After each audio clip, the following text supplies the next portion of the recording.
Caros amigos, mais uma edição do programa Panorama Tricolor Especial. Desta vez estamos recebendo o candidato à vice-presidência do Fluminense nas eleições do próximo dia 8 de junho, Wagner Victor, candidato à vice-presidência na chapa do candidato Ricardo Tenório. Saudações tricolores, Victor, sempre uma honra tê-lo perto do Panorama Tricolor, enfim.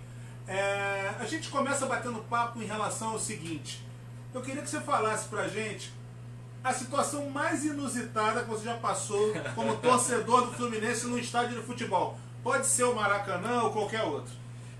Olha, Andel, muito obrigado a oportunidade de estar no teu programa. Admiro você porque é uma pessoa que registra muita história, o sentimento do Fluminense, faz livros colocando o seu sentimento, que é o sentimento de todo mundo aí que ama o tricolor. Olha, tem tanta história inusitada no estádio.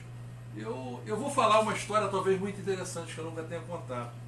Foi naquela final com a LDU, aquele jogo que nunca acabou, né? Você sabe que aquele jogo nunca acabou. Tem horas que eu fico assistindo aquele jogo, acho que a gente ainda vai ganhar.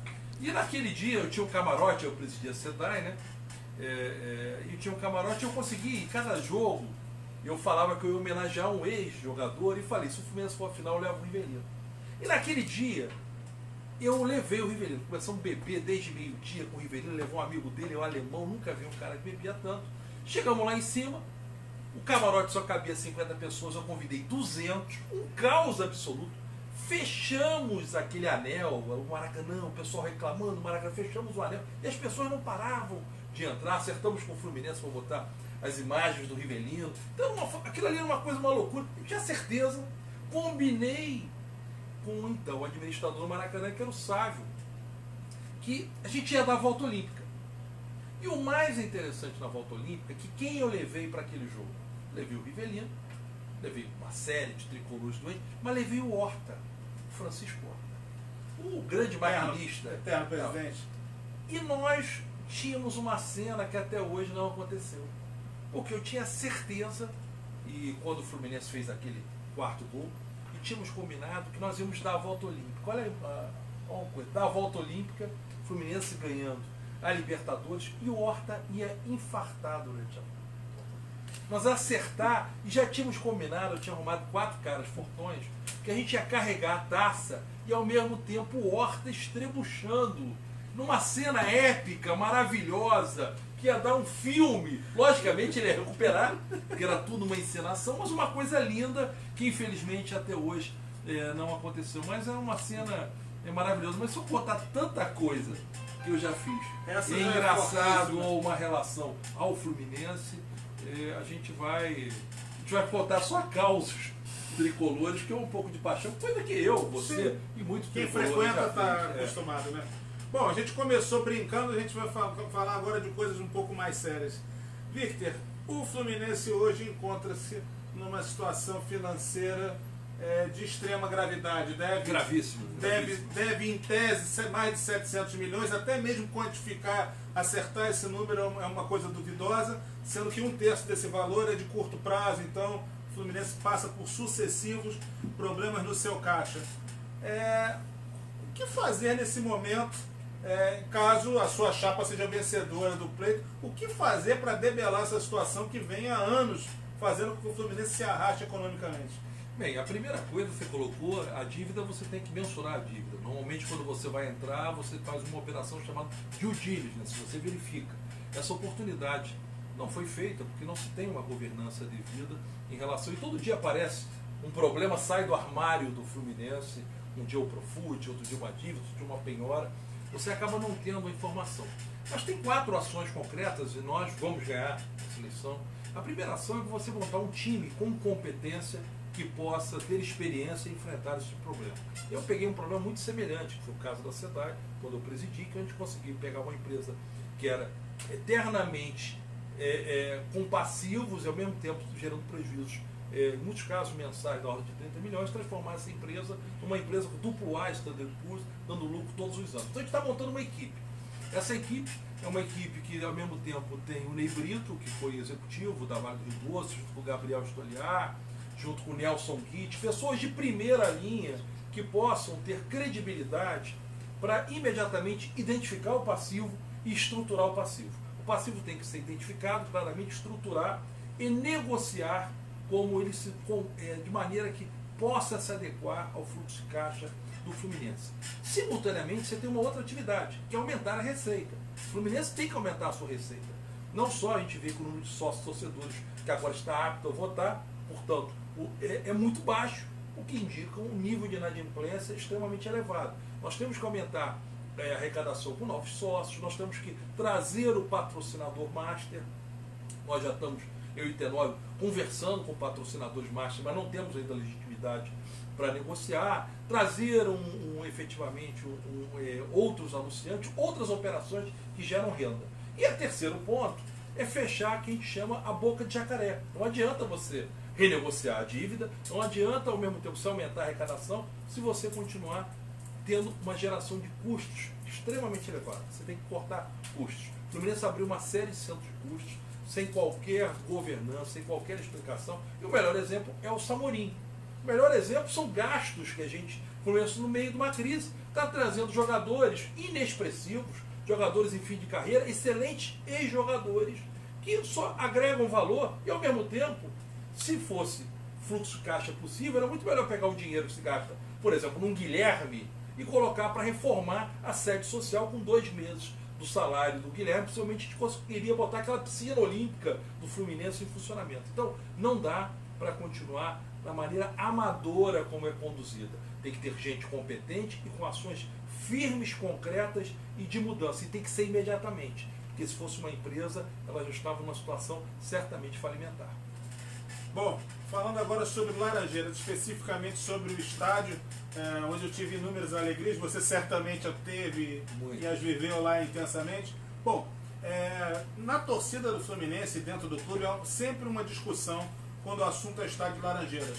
Há uma corrente que defende o reaproveitamento do estádio, enfim, por tudo que ele significa, palco da seleção, berço da seleção brasileira, palco inicial de conquistas, berço do futebol carioca e brasileiro. E há uma outra corrente que defende que as Laranjeiras não podem ter nenhum aproveitamento em termos de futebol, sonhando com o estádio na Barra da Tijuca, na região da Baixada de Jacarepaguá, inclusive o próprio presidente do clube, que por ocasião do centenário do estádio das Laranjeiras já disse que a chance de se fazer futebol ali seria nenhuma. Eu queria a sua opinião a respeito, não só como torcedor e candidato, ou até mesmo do próprio grupo, em relação a questão do estádio das Laranjeiras. Qual é o destino dele? O que ele merece? Claro, isso é uma posição muito clara. Na realidade, eu sou engenheiro. Estou acostumado a trabalhar efetivamente com obras. O estádio das Laranjeiras tem um potencial muito grande para abrigar pequenos jogos do Fluminense, inclusive o pessoal da base do Fluminense, o futebol feminino, e não precisa fazer imediatamente uma grande reforma. Você pode fazer de maneira modulada, em engenharia, a melhor forma de fazer é modulada. Por que modulada? Porque quando você modula uma obra de engenharia, você consegue muito facilmente captar recursos. E a lei de incentivo fiscal hoje indica que quando você aplica recursos para a reforma de patrimônio histórico tombado, que é o caso de Laranjeiras, a renúncia é de 100%, tanto a lei estadual quanto a lei federal. Inclusive, nós estamos trazendo gente que está na nossa chapa que tem experiência muito grande. O Sérgio Saleitão, que foi ministro da Cultura, que é secretário de Estado de São Paulo, ele está como conselheiro nosso. Pedro Guimarães, um dos autores da lei. E a ideia é fazer de maneira modulada para que o estádio das Laranjeiras possa abrigar pequenas partidas. E quem sabe, futuramente, eventualmente, alguns jogos do Campeonato Carioca. Não serão grandes jogos. Segundo aspecto, Maracanã. O Maracanã é nosso. O Maracanã é uma estratégia nossa. Nós não podemos... Aquele que considera que o Maracanã não é nosso, não pensa estrategicamente. Por uma razão muito clara. Porque o Flamengo, da maneira como equacionou a dívida, um time que está lá gerindo o Flamengo. Se nós entregarmos o Maracanã ao Flamengo, acabou. Nós não teremos mais no hino, no Fla-Flu, um Ai Jesus, o Jesus que eles trouxeram agora. Porque, efetivamente, o Flamengo recebendo o estádio pronto, nós vamos sucumbir efetivamente. Então, estrategicamente, nós temos que estar juntos no Maracanã. Agora, nada impede, e aí isso é um estudo de viabilidade técnico-econômico, que você estude uma nova arena. Esse estudar é você fazer um projeto, alavancar operações financeiras que possam autofinanciar, tipo name rights. Isso tem que estudar. Se vai ser na Barra, se vai ser no centro, se vai ser em outro lugar. Isso é uma questão de engenharia. Aquele que afirmar que já dá para fazer um estádio imediatamente, não dá para afirmar. Você tem que fazer um projeto, tem que verificar custos, tem que fazer a parte financeira, até porque o Fluminense não consegue sequer estar pagando. Fui nos banheiros da Laranjeira outro dia, sequer estão sendo limpos. Você tem a piscina, o pessoal não consegue terminar a piscina olímpica. O bar fechado há só absurdo. 2 anos, né? Então, não dá para a gente prometer cascata. Eu, como engenheiro, conheço muito bem isso. Eu acho que restabelecer Laranjeiras é muito importante. E isso só se faz com trabalho, com competência. A nosso principal centro de geração de receita, de potencial de futuro, Xerém, que sempre foi conduzido de maneira muito competente. O pessoal de Xerém faz com muito amor. Mas, estranhamente, tem muita gente em Xerém. A gente está vendo atletas que estão saindo, às vezes, menor de idade. Sendo começa, isso aí o quê? Isso é um jabaculê. Tem gente fazendo jabaculê. Não o pessoal de lá que é competente, mas tem um jabaculê que a gente vai acabar com isso. Você não pode estar gente que trabalha no Fluminense, postura ética, depois sai, monta empresa e leva jogador. E sendo pago o salário do Fluminense, isso é um absurdo. E ao mesmo tempo, esses zangões se juntam com outros empresários que transformam o time principal como hospedeiros, para reduzir salário, pagar salário e poder vender para o exterior. Então é o caso do Everaldo. Qual tricolor que não se dignou com o Everaldo? Pegamos o Everaldo, desconhecido, do São Bento, demos, sei lá, 50, 60 pratos por mês, botamos no time titular, na hora que ele ganhou a projeção, o Fluminense ficou chupando o dedo. Isso é um absurdo. Então, eu costumo falar, André, o Tenório, a galera que está querendo continuar com esse esqueminha de jabaculê, não vote em Tenório e Victor. Se você quer, se o Fluminense está precisando de pessoas que querem servir ao Fluminense, não se servir do Fluminense. Os empresários, existem empresários sérios, tem pessoas sérias, tem trabalho sério. Agora, quem está entrando para fazer jabaculê não vai continuar com a gente. Eu ia aproveitar para fazer esse gancho já de Xerém. Uma reclamação constante de boa parte da torcida do Fluminense é que, embora Xerém funcione como uma fábrica de potenciais jogadores, quando chega na parte principal, que é quando você pode ter o retorno esportivo desses jovens jogadores e o retorno econômico com as negociações, isso acontece economicamente abaixo dos preços de mercado. Por exemplo, abaixo das multas contratuais. Tem multa contratual? O Fluminense vende muito abaixo da média do que o Santos vende. E o pior, sem retorno esportivo, né? Alguns jogadores saem muito precocemente e não dão ao clube o retorno. Qual é a sua visão sobre isso? Você sequer consegue valorizar o jovem. No jovem da base, se você não dá oportunidade, se você transforma o Fluminense como um paraíso de empresários para ser hospedeiros, você não dá oportunidade. Vou pegar o exemplo do caso do Pedro. Uma das melhores jogadas que o pessoal fez foi vender o Henrique Dourado. Eu não gostava do Henrique Dourado, era um excelente, melhor batedor de pênalti do mundo. Não jogava nada. Porém, o Pedro estaria ainda na reserva do Henrique Dourado. E só conseguiu aparecer que era talentoso porque saiu o Henrique Dourado. Então os garotos agora, parece que os garotos não existiam. Eles existiam, todo mundo conhecia. E infelizmente foi negociado abaixo do valor da multa contratual. Tem um garoto lá na base, o Arthur. Esse garoto vai ser camisa 10 da seleção brasileira. Nós temos que trabalhar, trazer. Xerém é uma grande virtude que o Fluminense tem. Agora, essa virtude não pode servir para que pessoas inescrupulosas, que não tenham ética, comecem a sequestrar esses jovens, retirando e já negociando para uns times que a gente não sabe. O Richarlison foi para o Watford, logo depois ganhou uma cambalhota, foi vendido para coisa, sem uma cláusula que remetesse ao Fluminense um grau de revenda muito maior do que o protocolar. É isso que tem que mudar. Isso se faz com negociação, com firmeza. Por exemplo, material esportivo. Nós tínhamos um excelente, com problema de distribuição, que era Adidas. Fomos para uma inexpressiva Drywood, sem um esquema de distribuir, e viemos para Under Armour, onde acontecem coisas loucas. Eu fui comprar a camisa Under Armour lá no Rio Sul. Deu a carteirinha de sócio, falou, não, só tem desconto se comprar 2 camisas. Não é. Como é que pode ter um negócio na loja do Fluminense? Não tem o material da Under Armour. O sócio, você lança a camisa, o sócio não tem uma prioridade para comprar a camisa. Olha, qual a vantagem de ser sócio? Qual a vantagem do sócio que está fora? É isso que a gente tem que mudar, profissionalizar. E uma coisa que se fala muito em administração é pegar os benchmarking, o que os outros estão fazendo, o que outros programas estão fazendo, que está dando certo, e não ter medo de copiar e implementar no Fluminense. Isso certamente nós vamos fazer. Ainda sobre a questão da própria torcida, né? Nos últimos anos, desde a chamada era do novo Maracanã em 2013, o Fluminense só conseguiu colocar como mandante, excetuando-se os clássicos, mais de 50 mil torcedores numa única partida. Fluminense 1, Vitória 2 em 2014. Eu estava, infelizmente. Sábado à noite, inclusive, com o time aplaudido na derrota, porque teve uma grande atuação, mas não conseguiu o resultado. Nós estamos indo para 5 anos sem conseguir colocar uma massa considerável de tricolores no estádio.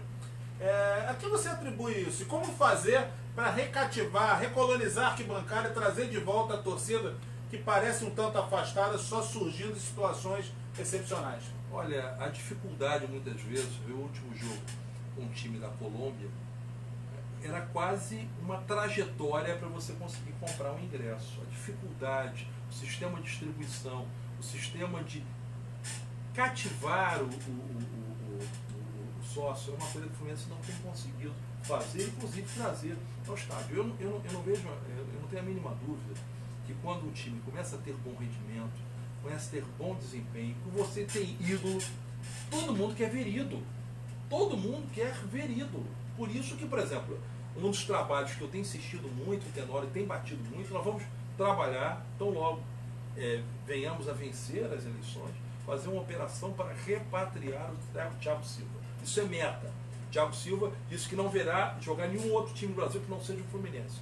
Ele, em breve, deve vencer o contrato dele lá. Nós vamos fazer uma operação para trazer o Thiago Silva, que é um símbolo, é um monstro, é a pessoa que vai trazer jovem, vai trazer de novo aquele espírito que efetivamente é de você sonhar e ter um ídolo, ter a referência. Isso enche estádio. E ao mesmo tempo, os estádios têm outros tipos de receita. A gente vai hoje no estádio no Maracanã, você não consegue comprar uma camisa, você não tem ninguém vendendo título de sócio. Você foi no Maracanã alguma vez, alguém ligou para você e falou, ou apareceu lá, mas quer ser sócio, te ofereceu? Não pode ter, tinha que estar lá vendendo aquelas meninas bonitas com aquela máquina de cartão de crédito que hoje é Wi-Fi à distância, e já imprimindo a carteira na hora. O sócio no Fluminense, quando nascer seu filho, ele tem que receber online lá, com a carinha do filho, a sua carteira do molequinho lá, com um dia de vida. Eu, quando meu filho nasceu, eu queria ter recebido a carteirinha do meu filho,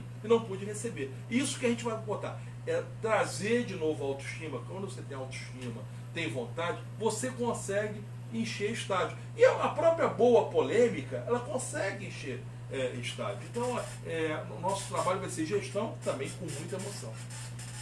Bom, queria te perguntar agora, fazer uma pergunta no campo político, né?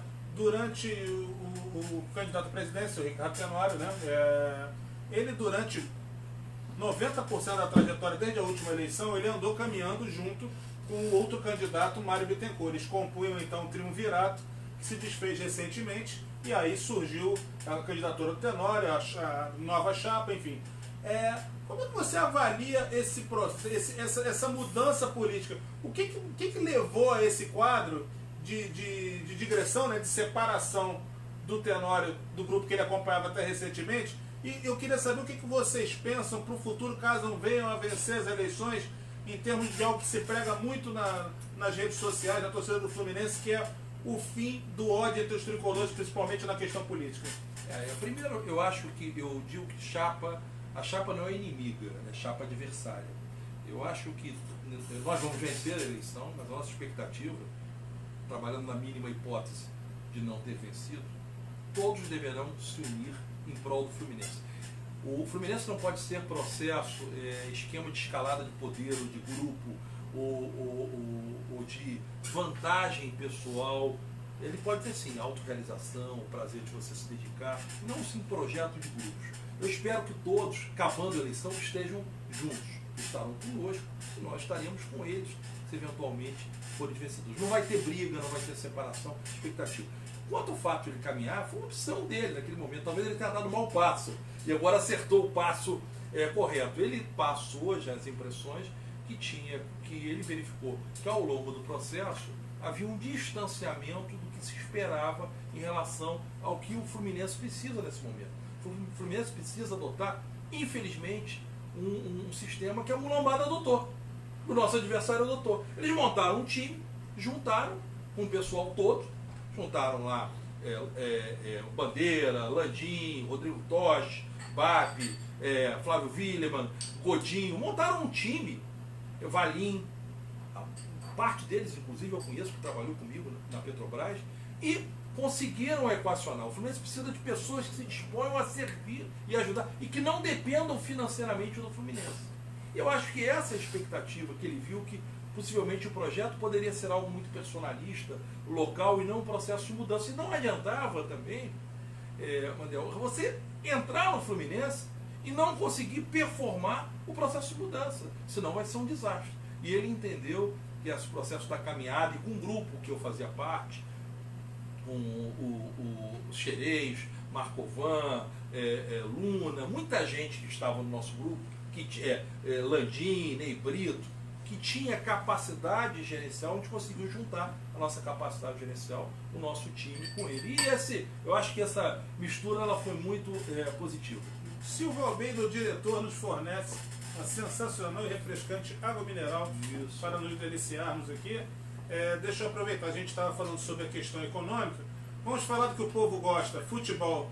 Em caso de vitória da sua chapa nas eleições, Fernando Diniz continua sendo treinador do Fluminense? Não ou será substituído? Peraí, não há a mínima dúvida, porque o Fernando Diniz, o fato de manter o Fernando Diniz é uma premissa que a gente tem falado muito. Não pelo fato de Fernando Diniz ter resultados, ele tem tido até alguns problemas, mas estar implantando uma dinâmica de jogo que pode ser uma marca do Fluminense. E essa dinâmica de jogo, o toque de bola, pode ser uma marca que o Fluminense pode perpassar desde a base. Esse é o maior erro.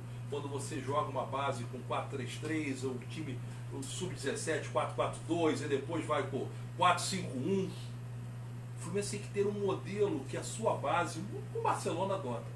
Ela tem o seu estilo de jogo. O estilo de jogo do Fluminense é um estilo de jogo que está funcionando. Aliás, é um estilo de jogo que nos levou ao nosso tricampeonato. Quando você pensava aquele tricampeonato que você tinha Jandir, Leomir, Washington, Assis, Romerito, eram grandes jogadores, mas nenhum não se comparava à máquina de 75, 76, que foi o maior time montado no planeta da história. Nunca teve nenhum. Eu já ia perguntar a sua opinião, porque há gente que não partilha dessa tese, considera o time do tricampeonato dos anos 80 melhor do que a máquina. Algo que eu não concordo. Comparar? Não, impossível comparar. A máquina deu olé no Bayern de Munique, que tinha acabado de ser campeão mundial aqui, com Beckenbauer, Gerd Miller, Cafuringa, que eles achavam que era o novo Garrincha. A máquina, o Fluminense eram todos selecionáveis, e que os que não jogavam na seleção brasileira jogavam da Argentina, que era o Doval. Então não há dúvida. Agora, do ponto de vista de resultado, de sistema de jogo, o time que pega da década de 80, com a marca Casal 20, ele teve muito mais resultado no Campeonato Brasileiro que tivemos em 84 e com o tricampeonato. Por quê? Porque definimos um estilo de jogo. Acho que o Diniz está muito próximo disso. Ele está conseguindo botar um estilo de toque, onde alguns talentos que nós temos, está aí o João Pedro, o próprio Ganso, começam a se destacar, mas o conjunto é importante. Agora, nós temos que mexer uma coisa que é muito importante: goleiro. Fluminense não tem, é inadmissível para nós que estamos assistindo aqui, que nós já tivemos um Castilho, Marcos Carneiro de Mendonça, Paulo Vitor, o Wendel, Félix. Nós temos camisas históricas do Fluminense com ídolos de goleiro, que poucos times têm. Você vai lá na coisa, você tem a camisa do Félix, aquela pretinha, tipo do Gato, você tem a cinza do Castilho. O Fluminense tem que ter um goleiro à sua altura. Eu não entendo que até hoje, porque o Marcos Felipe não subiu, como é que não teve chance, ele tinha sido titular em todas as divisões de base. Agora tem que trazer goleiros à altura do Fluminense. Não dá para a cada cruzamento na área a gente ficar tenso. Ali dão bons reservas, dão bons jogadores, mas a gente tem que pensar imediatamente, ter a segurança e ter um goleiro também como ídolo. Até porque era uma marca do Fluminense, a leiteria. Bom, então a gente já pode depreender aqui que o treinador não vai ser mexido, mas no caso de vitória da sua chapa vai ter outro goleiro. É isso que a gente já pode entender. Eu acho que quem definiu o goleiro é a comissão técnica junto com o treinador. Agora, é uma percepção, e eu acho que a percepção é do próprio treinador. Tem dia que ele entra com a Genoa, tem dia que ele entra com outro, ele fica pulando, na realidade, está esperando, aí um tem uma falha, aí o outro vai. Olha, eu não posso receber aquelas piadas que o flamenguista recebia do Muralha, com aquele negócio de mão de alface. Qualquer gestor não aguenta isso. A base de uma defesa é o goleiro. Não quer dizer que eles não tenham, muitas vezes, não são goleiros muito ruins, mas estão fora da tradição, da história do Fluminense. Então, tinha belos goleiros, Paulo Goulart, o Wendel, o Renato, gente muito boa. Jorge Vitória era reserva. Então, eu acho que e nós temos que ter sempre um grande lateral. O Fluminense tem que ser sempre um grande lateral. Ou um grande lateral direito, ou um grande lateral esquerdo. Não pode ter dois mais ou menos. Óbvio que tiver dois excepcionais, é maravilhoso. Tivemos o Carlos Alberto Torres, tivemos o Toninho Baiano, junto com o Marco Antônio, junto com o Marinho Chagas, Rodrigues Neto. Agora, nós temos que ter um grande lateral. Que seja um lateral, ou um grande lateral direito ou um grande lateral esquerdo, que force a caída pelo flanco. Eu acho que essa é a base. E, historicamente, o Fluminense sempre teve dois grandes jogadores, o famoso 9 e o 10. O Fluminense é o time que tem o 9 e o 10 sempre. Ou o Flávio Minuano, o Washington. Nós temos que ter Cláudio Adão, e o nosso 10 tem que ser um cara clássico. Então o Fluminense é um grande goleiro, um bom lateral, se possível uma zaga, nem precisa ser brilhante, mas uma zaga aguerrida, que no passado teve a Thiago Silva e mais um, né? Bom, Thiago Silva botou aquele outro que sabia só da entrevista, que consagrou. Luiz Alberto. Ele botou o Luiz Alberto na final. Thiago Silva é um monstro. Tiver um bom zagueiro, um 9 e um 10, o Fluminense, e com a mística, com isso aqui, o pessoal entra já molhadinho. A mão lambada, ela treme quando vê isso. Agora, não dá para, às vezes, a gente botar um time de segunda, mas eu acho que a gente pode caminhar ainda com o plantel, com pequenos ajustes, porque a gente, quando ganhar a eleição, nós vamos estar na 9ª rodada do Campeonato Brasileiro. Pulando um pouco para a política, o novo presidente vai ser eleito no próximo... Centenório. O novo presidente vai ser eleito em 8 de junho. No dia, ele já toma posse imediatamente, ele vai lidar durante 6 meses com o conselho eleito na gestão anterior, né? A eleição do Fluminense acabou permitindo isso. O presidente tomará posse, mas o novo conselho só tomará posse no ano que vem. Em caso de vitória da sua chapa, como é que você prevê essa relação com o conselho deliberativo anterior ao eleito? Eu acredito que os conselheiros que estão, eles todos querem o melhor para o Fluminense. Não acredito que vá ter qualquer tipo de conflito, porque não é chapa de perseguição, não é chapa que vai buscar. Nós vamos buscar o melhor para o Fluminense. Logicamente, se tiveram equívocos, os equívocos têm que ser buscados. Até hoje eu não entendi que aquela operação da venda do Diego Souza, o negócio que todo mundo sabia que estava vendendo, você vendeu primeiro. Difícil de compreender. Né? É difícil de compreender. Você tem que buscar. Agora, efetivamente, o Fluminense, nós vamos convergir muito bem. Eu acredito que muitas pessoas que lá estão, elas vão continuar apoiando e não. Eu acredito realmente nosso princípio da fidalguia, de acreditar e o amor Fluminense. As pessoas que estão lá no conselho são pessoas que querem um Fluminense melhor. E não tenho a mínima dúvida que elas vão apoiar a nossa chapa.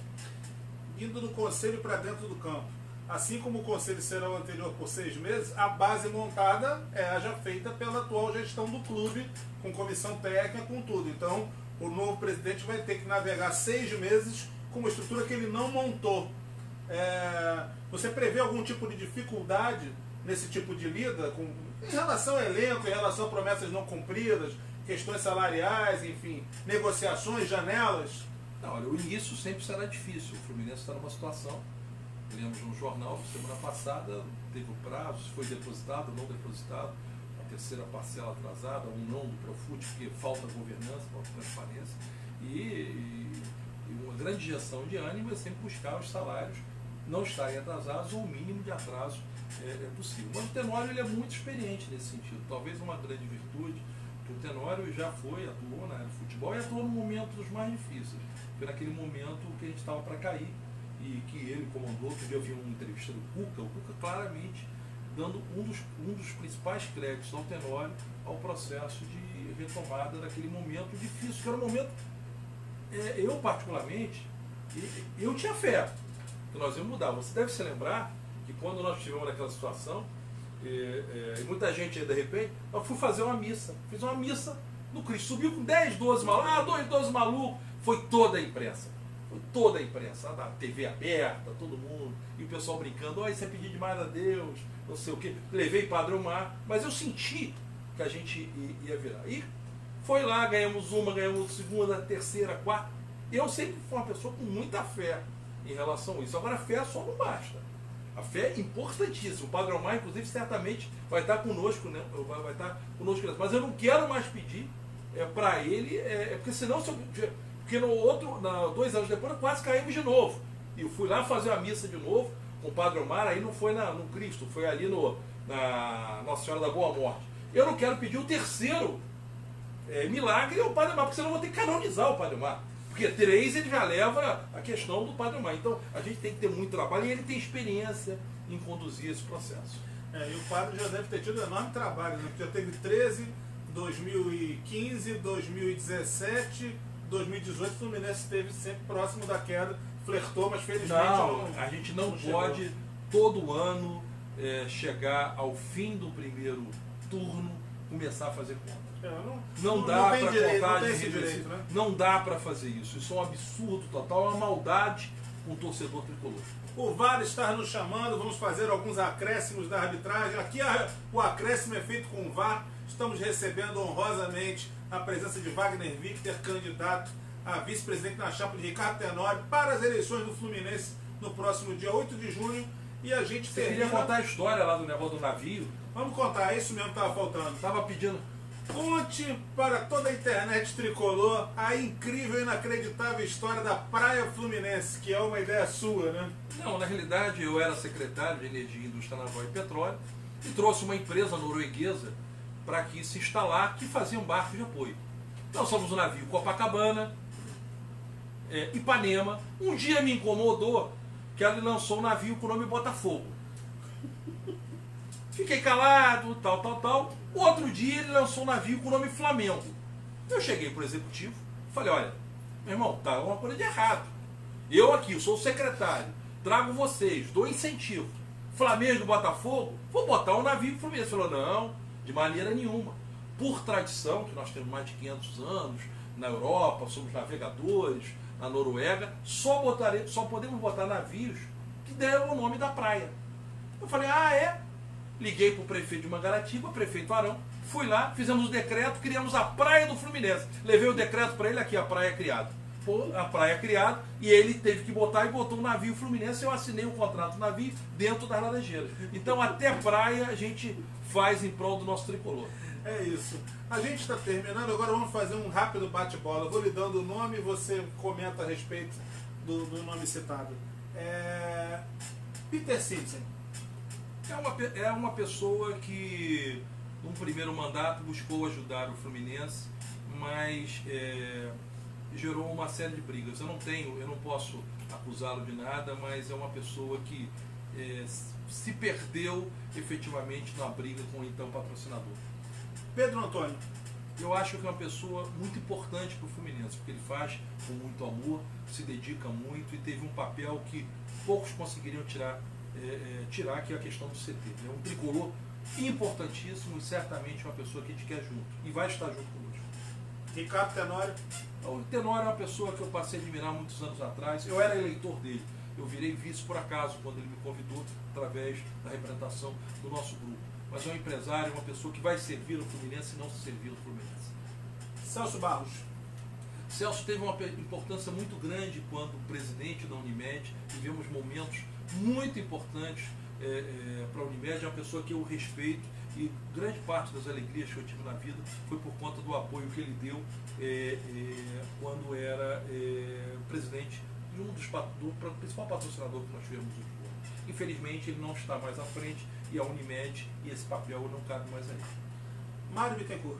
Mário é um advogado dedicado ao Fluminense, que fez história como advogado do Fluminense, e uma pessoa agora que disputa conosco, não como inimigo, mas sim como adversário. E certamente, no futuro, nós vamos querer ele, de alguma forma, nos apoiando. É isso, pessoal. Panorama Tricolor, edição especial, honrosamente recebendo a presença de Wagner Victor, candidato a vice-presidente na chapa de Ricardo Tenório, nas eleições do dia 8 de junho. Eu sou Paulo Roberto Ando, daqui a pouco a gente vai voltar com novas lives do Panorama.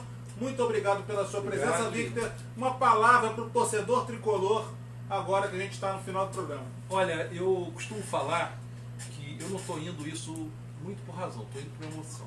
Quando eu entrei no Salão das Laranjeiras, eu me lembrei uma vez que meu pai me levou lá, eu quando garoto, e o meu sonho, a minha paixão, que é o Fluminense que eu passei a amar, sendo levado pelo meu pai, é o Fluminense que eu passei a amar quando eu tive a oportunidade de levar meu filho, é o Fluminense que mesmo nos momentos mais difíceis, eu espero dedicar a minha vida e parte do meu tempo a ele. Então é uma coisa que nós vamos fazer com dedicação, gestão, razão, mas principalmente com amor e com emoção. Esse é o Fluminense que eu quero, eu acho que a maioria está vendo também. Vamos votar dia 8, Tenório e Victor. Esse momento é muito importante. Nós não teremos outro momento. Nós não teremos outro momento e podemos, o Fluminense, ir para o limbo se não dermos o caminho certo. E mais uma vez, nós vamos, se você gosta de jabaculê, vamos acabar com o jabaculê. No Fluminense vai ter gente séria que queira efetivamente ajudar o Fluminense, não um lugarzinho que você possa fazer seu negocinho, tá bom? Panorama Tricolor daqui a pouco volta às 19 horas com live ao vivo no Facebook, direção de Silva Almeida, plateia presente, Wagner Victor, Paulo Roberto Angel. Até!